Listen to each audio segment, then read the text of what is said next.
Galactic greetings to thee. It is I, David Gregorian, your ever so humble host of the Star Wars Geeks podcast, also known as Get Your Geek On. It's been a little while since I've done one of these videos. This is something I've done at the request of you, the people. I've started watching the Clone Wars for the first time ever. I've watched a little bit of Season 5, but just bits and pieces, really. Arcs here and there. So I started watching with Season 1, and you can see previous videos that I've done before by subscribing to the channel. I've done a couple more. I call them the virus arc from Season 1. Before I get into that review, however, March Madness is here. The third annual Star Wars March Madness tournament, set up and hosted by yours truly. I assemble a group of very talented and expert judges to figure out who the best of the best is. Now, Lucasfilm started doing this last year. They finally caught on that March Madness was kind of a big thing. There's a strictly popular vote, so it's entirely possible that C-3PO could beat Mace Windu. Yeah. No, what we do instead is we put judges together, and we have 4 criteria. 16 Jedi versus 16 Sith. They all battle each other, and then the best Sith fights the best Jedi to find out who the best Force user is in the entire tournament. There are 4 criteria. One is Force ability. Second is lightsaber ability. Third is intangibles, like their impact on the franchise, accomplishments that they had. You know, did they go dark, then come back? Did they terrorize the galaxy? Did they save the galaxy? That sort of thing. And popular vote. That's right. Your vote is 25% of the score and the tiebreaker. In the event that it goes 2-2, whoever gets the popular vote wins. Now, we set up, like I said, 16 of the best. And we debated for over a week as to who should make the cut. You want in? You want to vote? No problem. Go to the Facebook page. All the links are down there in the description. Go to the Facebook page, cast your vote, and then come back to see who wins. It's been a lot of fun. We've had 2 Jedi now that have won. Yoda was the 2012 winner. Luke was the 2013 winner. We haven't had a Sith winner yet, but is third time the charm? Possible. We'll find out. Now that we got that out of the way, let's get to the really good stuff. All right, so we start with, let me scroll through my notes here. We start with the Blue Shadow virus. Now, they start by saying that they found a few battle droids on Naboo. Not a lot, but the Queen of Naboo is worried about an invasion. Maybe this is a recon team. Maybe they're setting up a base for, an invasion or supply routes. Who knows? So, Senator Amidala naturally takes Jar Jar, naturally, and goes back to investigate. Now, let's talk about what worked. I like the look of the new Queen. The new Queen in Attack of the Clones, I really wasn't that big a fan of. The makeup just looked kind of generic, kind of like what Amidala had when she was Queen. This Queen, though, I liked this new Queen. Her makeup was different. It was almost more Oriental in a way. It was more Japanese, more kabuki style, and I really, really got a kick out of that. The other thing is that I also like the Queen when she approached Padme and she said that she needs to get in touch with the Senate or the Jedi or whoever runs this terrible war and make them understand that Naboo is in trouble and that Naboo needs help. Well, that's a good question, and I brought this up before. Who's running the war? The Jedi are guardians of peace and justice, but they're generals. The Chancellor is in charge of everything, but he seems to talk to the Jedi a lot. There are admirals and generals within the Republic military. Did they work under the Jedi, with the Jedi? We're never really told. Who is the George Washington of the Republic? Who is the Norman Schwarzkopf of the Republic? We don't really know. Now, clearly, Count Dooku and General Grievous are the military heads and political heads of the Separatist forces. It's not really clear how the hierarchy works. And I point this out in my novels, that kind of works against the Jedi, because then everything kind of starts to work against them militarily. But that's a story for another time. We're not talking about my novels. We're talking about Clone Wars. But I just thought that was an interesting point. So they stumble upon Dr. Vindy, who's clearly a German mad scientist who wants to bring back the blue shadow virus in an airborne strain. Apparently before it was only waterborne. Now it's going to be airborne. I liked the mad scientist. For whatever reason, people with British accents are always villainous masterminds, and if you have a German accent, you're a mad scientist. I never really knew why it worked out that way, but it did. Sorry, Germans and Brits, you've been typecast. But look on the bright side. If you're an American, though, you're, gun-blazing, gung-ho idiot. Thankfully, I'm just a Texan, so, we're just awesome. So Dr. Vindy, he's typical mad scientist. He wants to destroy the galaxy. He wants to bring back this virus because the virus is a superior form of life because it can't be killed. It's just awesome, incredible, and humans are bad and stupid and everything else. Okay, I still like the character. He was quirky, he was eccentric, he was crazy. A touch of crazy is always a good thing. And my last good thing about the Blue Shadow Virus episode is that Jar Jar was not that annoying. He did have one stupid moment where he knocked over a whole bunch of shells in like domino formation, but that was it.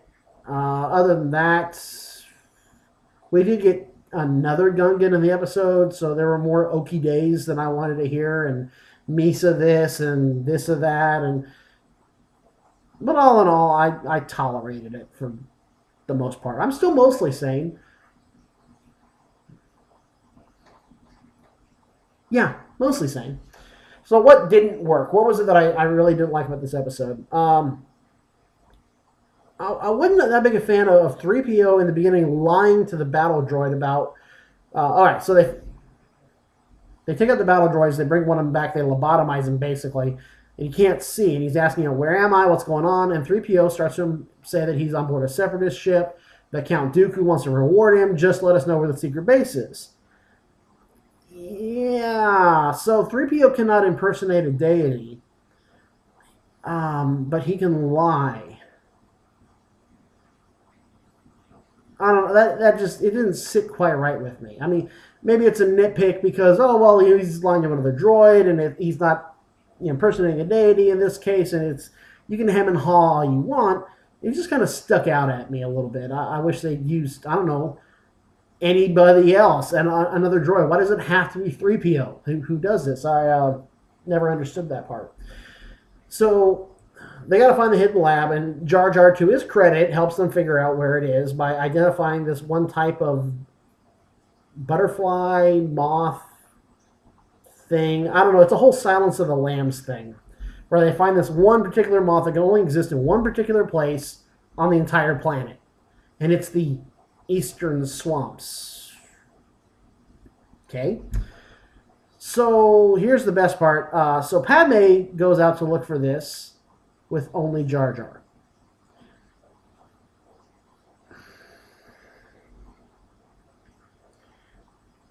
We know there's separatists out there. We know there's a secret base. We know something bad is going on out there. So Padme and Jar Jar, who are the only two representatives for this entire planet in the Senate, go out by themselves to find this secret separatist base.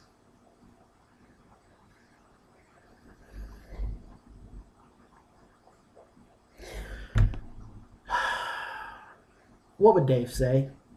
Hashtag WWDS. What? Okay, all right, moving on. It makes sense that they bring Jar Jar along. It totally makes sense because it's a Gungan area, it's Eastern Swamp, he found the butterfly, he's a native. I have no problem with bringing Jar Jar along, but why can't you bring a security detachment with you? Why? Anyway. I also didn't like how quickly we jump into the virus. We're told the virus is bad. We're told the virus is very bad. And that's it. we know what mustard gas will do. I can talk to you about what mustard gas does. We know what the Ebola virus will do. We know how deadly smallpox can be. We know how bad. I mean, you say the word anthrax, and the NSA is like freaking out, and Fox News has all these alerts going off, and everybody, everyone loses their mind. But we're not told what is so bad about the blue shadow virus.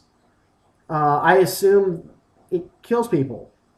But when was the last time it was used? How catastrophic was it? They had eradicated it, so they thought. So it had been used before. Give me just a little explanation. Well, the last time this virus was used, hundreds of millions died. That's all I need. It hasn't been used in 78 years or something. I don't know. Just 20 seconds of explanation would have satisfied that. Now, this is probably my favorite episode of the whole movie. It was a total just facepalm moment for me.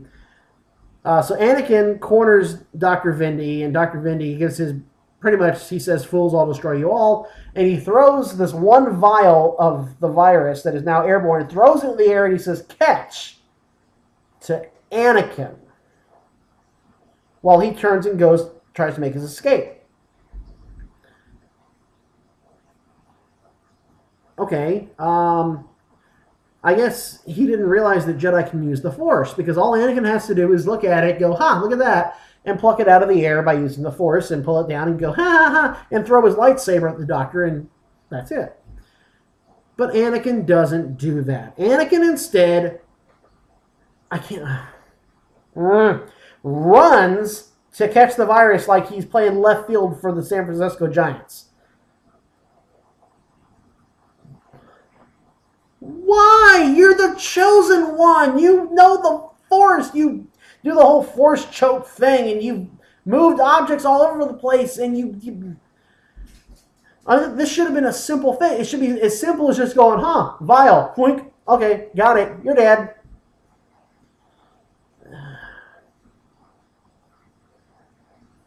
And the funny thing is, the Doctor does it again. I don't know where he keeps these vials, like if he has stuffed into his shirt or something. I don't know, but all right, so they get to the surface, right, and the Doctor's going to do it again. He's going to throw another vial out, and if it gets out, then, the world is dead and all that fun stuff. And Anakin again is like, "Oh my God, whatever will I do?"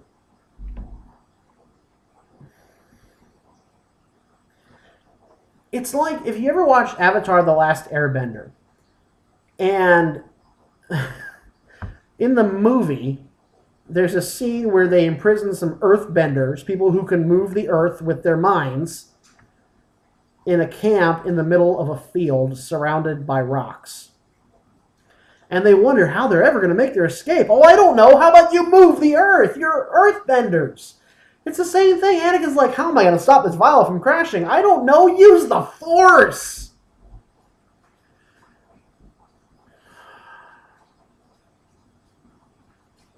So, all in all, the episode actually wasn't that bad. It kind of ended on a bad note there, but that's because they ended on a bad note there. The Doctor's captured, and all is well and good. It really wasn't a bad episode. I'm kind of intrigued by biological warfare and Star Wars and that sort of thing. I wish we'd gotten, again, the Clone Wars series seems to make a habit of being a rock skipping across a pond. It just touches on things. It doesn't get into depth. It doesn't get into detail. And I can understand that. I mean, it's only 22 minutes per episode. Can I get just that much? Just that much explanation? Couldn't hurt. Take 30 seconds away from Jar Jar running around like an idiot and give me just that much explanation. I'd be fine with it. That'd be great. It would solidify the story. So let's move on to the next episode as I scroll down my show notes here. The Mystery of 1,000 Moons. How mysterious. Okay, so it turns out that they've secured all the bombs and the vials and the virus and everything, and they captured the good doctor, and everything's great. Or did they? No, there's one vial running around with this droid. Okay, I didn't know droids could be programmed to want to set off the virus, but whatever. So this one droid does manage to steal a vial of virus somehow away from the clones, gets it to one of the bombs, and sets it off. Kaboom! And now the virus is in this underground base, and if it reaches the surface, it gets out in the atmosphere, and the whole planet of Naboo is doomed. Again. Okay. So what worked in the episode? All right, so the virus does get out, and there's actually a cure now for the Blue Shadow virus. The virus that we were told was awful and horrible and was eradicated. Apparently they've identified a cure on some distant planet. Okay. So Obi-Wan and Anakin fly out to this planet to find this one root that they can, this herb that they can make a plant, they can make the cure from. Okay, so they land on the planet, which is called Iago. And there are all these battles, like 30 or so battle droids waiting for them when they land. And Anakin, instead of waiting like Obi-Wan tells him to, goes off and he starts hacking and slashing droids. And every one of them, instead of saying Roger, Roger, or stop, or start shooting at him, they just keep saying the same thing. Welcome to Iago. Welcome to, even as he's hacking and slashing, welcome to Iago. I thought that was intriguing. I liked that. I really did. I got a real kick out of the mystery of it all. That kind of part makes you cock your head sideways and say, why are the droids acting this way? And they're acting this way because they find out that Jabo Hood, I'm pretty sure that's his name, but I'm probably going to butcher it, has reprogrammed the droids after the Separatists left so that they could serve him. And I like this kid. He's spunky, he's rebellious, he's resourceful, he's full of himself. He kind of reminds me a lot of Rufio from Hook. He runs his own little corner of the world, and that's all he needs right there. He even repurposed some of the droids to play, radio music while he's in a hammock and they swing him and fan him. I thought it was really neat. I really liked the kid. So they go down and they find the herb that they're looking for, only to get attacked by these giant plants. And I'm sorry, I looked right at him. I'm like, that's the chomp thing that comes out of the pipe in Super Mario Brothers. It looks exactly like it. There were some minor differences, of course. Like there were, 12 of them or something. But I couldn't help thinking every time Obi-Wan and Anakin climbed up higher, I kept hearing ba-ding, ba-ding, ba-ding, the little coin noise. I thought I was wondering which one was Mario and which one was Luigi. Just hilarious. But I like the creatures. I like the idea of them as well. So they have the herb and they can't leave the planet. They fly out. And this gigantic energy field starts shooting lasers at them. It kind of becomes a net that is also shooting at them. So they have to turn around and go back. I like the idea of the energy field. And yet at the same time, I didn't like the energy field. I'll get into that later. That's kind of pretty much it for what I liked about the episode. So let's get into what didn't work so much. I still don't understand how the droid, this little pudgy, and I mean pudgy. It's got a big belly. It's about 2 feet high. How this little tiny droid stole this vial of virus away from our clone troopers. Maybe he's small enough to where he could get under their noses, but you'd think they'd be guarding this stuff. It's a virus that can kill the planet. You'd think they'd be guarding it pretty close. I had a hard time wrapping my mind around that one. And then I was stunned to find out that they went with this whole antidote thing, because the goal of the Doctor is to kill the galaxy. He sees the virus as the superior form of life, and he sees everything else as inferior. He has no plans at all to save anybody. He wants everyone to die. Why would there be an antidote? I don't know. Your guess is as good as mine. And not only that, but the antidote is based on a root on some far-flung planet. Who figured this out? When did they figure this out? Because everything that happened in the last episode happened in the span of just a few hours. So, in the span of a few hours, this virus that they had eradicated and then found out that was back. They also found a cure for based on the herb of one rare plant on another planet far from them. It has more holes in it than my socks, guys. Yeah. And then, all right, so the virus gets out, and Ahsoka leaves a clean room door open long enough for everybody to get inside, then jumps inside herself. But a little bit of the virus gets in. They say just a little bit. But it's enough to make them start coughing already. They can already start to feel the effects of the virus. So Padme and Jar Jar in their biosuits come up to the clean room, and they open the door, letting all the virus in. I got nothing. I mean, if you're exposed to a little bit of the Ebola virus, that's one thing. But if you drink a milkshake made out of Ebola virus, it's gonna kill you that much faster. And then they go running around in hallways that's filled with the virus, and they're shooting and running. And I'm like, what do you? You guys should be dropping dead in a matter of seconds. If this virus is just so horrible and terrible, why would you introduce more of it? I didn't. Yeah. So this energy field is stopping everyone from leaving Iago. They were set up by the Separatists on their way out. They left for some reason. Why are they stopping people from leaving the planet? I didn't understand that. Is there somebody on there that they wanted to keep exiled on the planet? Is there... I don't know. Did they know that the blue shadow virus would have a cure and that the cure would be on Iago?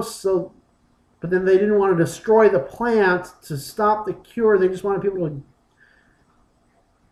to... I guess it's just a plot device, but it's kind of an odd plot device, to be honest with you. It was... Yeah. So, of course, at the very end, everyone, they save the day. Anakin and Obi-Wan do get off Iago. They fool the energy field by throwing all sorts of different buzz droids at it. And, of course, he can't shoot them all down and destroys the energy field. And they're able to get back to Naboo with the cure. Not the band, I mean the plant. So the next scene shows them pulling... Padme and Ahsoka and Rex out on metabeds, but they're still infected and they're not in biosuits. So how did they get the three characters, plus any other survivors that there were, out without releasing more of the virus? And you didn't put them in... I mean, they're contagious. Maybe, again, that's nitpicking. And I understand it. I mean, it's a kid's movie. I mean, a kid's episode. It's a kid's show. But at the same time, there's got to be some it's not like they have the common cold. It's not like they have a cut on their finger. Oh, Anakin will save us. It's a virus that's airborne that can kill the planet. How did they get them out without contaminating? I don't know. Maybe that's also a nitpick, and just sit back and enjoy the episode. But it just struck me funny. These things that I mentioned as criticisms, they're only ones that I sit there. I mean, I let a lot of things slide. I really do. But there are some big ones that just make me go, what? These don't make a lot of sense. All in all, still not a bad couple of episodes. Coming up, I understand I'm supposed to just love the Ryloth arc. And I think that's up in the next few episodes. Everyone gushes about it. Everybody loves it. I'm looking forward to it, not going to lie. A lot of build-up on this one. But in the meantime, this is what we got going on with. I will see everybody on Monday nights. So good night for now, and may the Force be with you all. Stay geeky, everybody.